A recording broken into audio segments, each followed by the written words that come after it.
Hello and welcome back. By now, you might have read the headlines, but as you know, headlines don't tell the entire story. And as you know, we can't control what the Bank of Canada or the markets are going to do. What we can do is educate ourselves so we can operate confidently inside the reality we are given. Now, if we look at the Bank of Canada chart, you can see the blue dots, the interest rates, holding fairly steady even through the trade wars. At the same time, we're sitting at a 30-year low in transaction volume, which is not what anyone expected. And that slowdown ripples out into a lot of other sectors of the economy. Now, look at how consistent values have been over the last 4 years.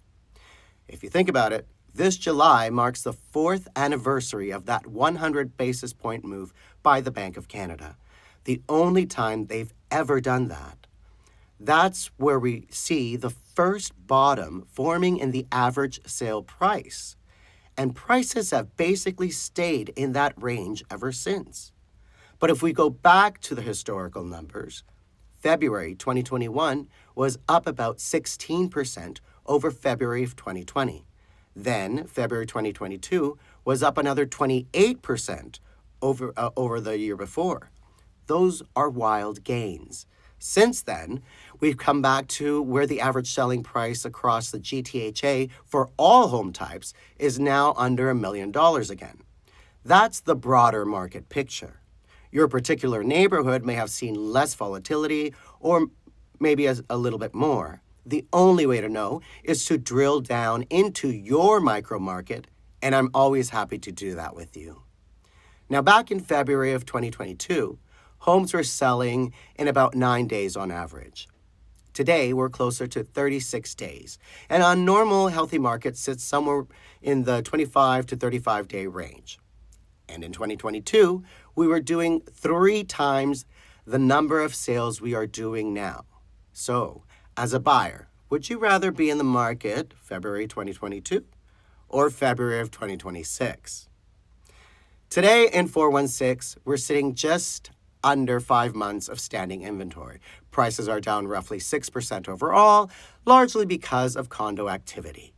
Detached homes in the 416 are still averaging around the $2 million mark.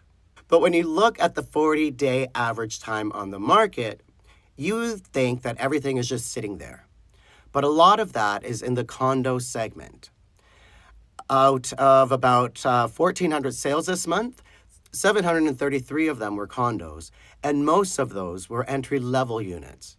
That tells you first-time buyers are coming back into the market.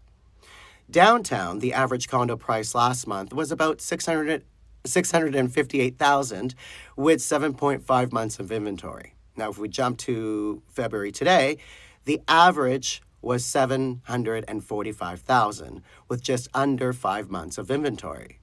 As the number of sales rises and inventory tightens, that's when you start to see prices move. You won't see prices shift meaningfully until transaction volume picks up. That's the key metric to watch. The more informed you are, the better decisions, and higher quality decisions lead to higher quality lives.